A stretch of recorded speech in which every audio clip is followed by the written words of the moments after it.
Desde tiempos inmemoriales, el ser humano ha intentado comprenderse a sí mismo.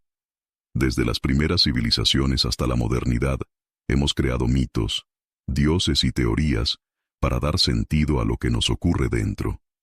Sin embargo, hubo un momento en la historia en que se intentó negar la existencia misma del alma.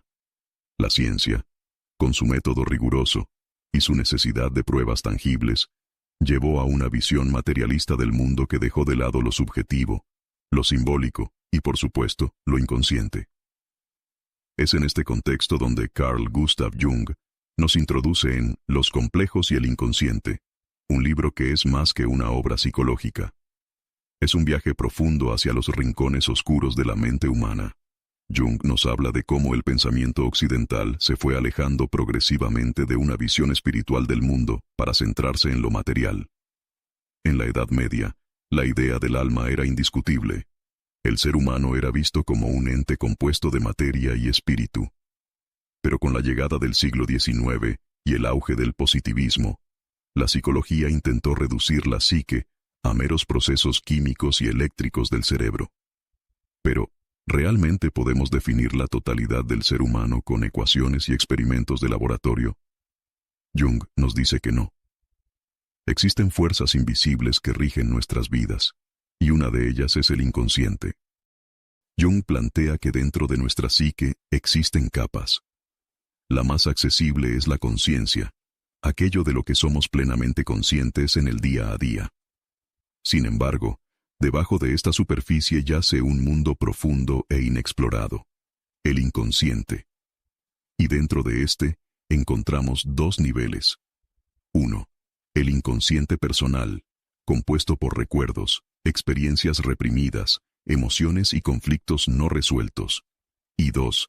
El inconsciente colectivo, una reserva profunda de imágenes y símbolos heredados de nuestros antepasados, los llamados arquetipos. Este último concepto es clave en la obra de Jung. Mientras Freud consideraba que el inconsciente era simplemente un depósito de recuerdos reprimidos, Jung lo veía como una estructura mucho más amplia, conectada con toda la humanidad. Dentro del inconsciente personal, Jung identifica un fenómeno fascinante: los complejos. Un complejo es un conjunto de pensamientos, emociones y recuerdos organizados en torno a un núcleo de significado particular. Por ejemplo, alguien que de niño tuvo padres extremadamente críticos puede desarrollar un complejo de inferioridad. Esto significa que, sin darse cuenta, cada vez que enfrente una situación de evaluación, experimentará ansiedad o incluso miedo sin entender por qué. Estos complejos funcionan de manera autónoma, es decir, tienen su propia energía psíquica y pueden apoderarse de nuestra conducta sin que lo notemos.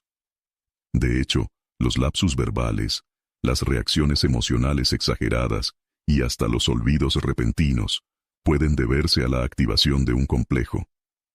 Jung demuestra esto a través del experimento de asociación de palabras.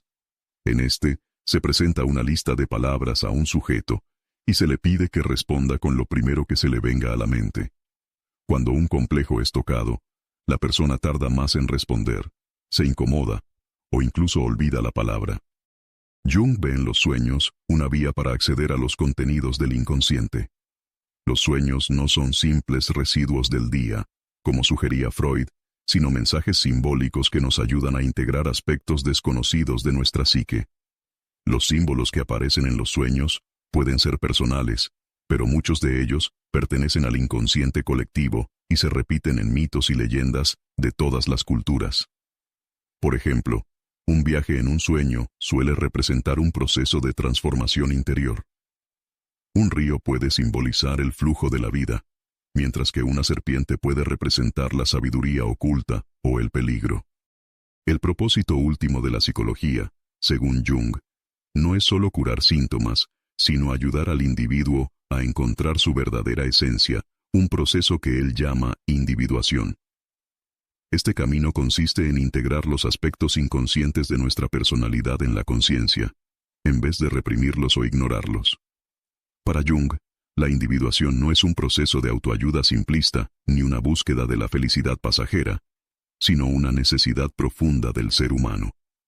Quien no se individualiza, quien no confronta sus sombras y se reconcilia con su totalidad, queda condenado a vivir atrapado en repeticiones neuróticas, preso de los complejos que heredó o construyó. La individuación no es un destino, sino un camino. No se trata de convertirse en un ser iluminado, ni en alguien que ha resuelto todos sus problemas, sino en alguien que ha aprendido a convivir con su propia profundidad.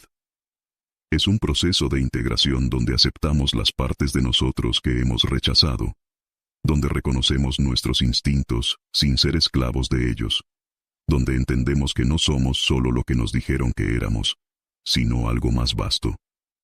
Este proceso nos lleva, inevitablemente, a la confrontación con la sombra, aquella parte de nuestra personalidad que escondemos porque nos avergüenza o nos incomoda. Pero Jung nos dice que la sombra no es mala en sí misma. Es solo un reflejo de lo que hemos ignorado o reprimido. Enfrentarla es aceptar nuestra propia humanidad. Solo cuando integramos nuestra sombra y reconocemos nuestros propios patrones inconscientes, dejamos de ser esclavos de ellos. Solo cuando comprendemos que dentro de nosotros habita lo heroico y lo miserable, el sabio y el necio, la luz y la oscuridad, podemos llamarnos verdaderamente seres completos. Y así es como Jung nos invita a conocernos, a descubrir que el alma no es un cuarto ordenado y pulcro, sino más bien una casa antigua, con pasillos oscuros y habitaciones cerradas. Nos dice que hay cosas que hemos olvidado por conveniencia, por cobardía o por necesidad, pero que tarde o temprano la casa reclama lo suyo. Nos pasamos la vida barriendo la entrada, cuando lo verdaderamente importante está en el sótano.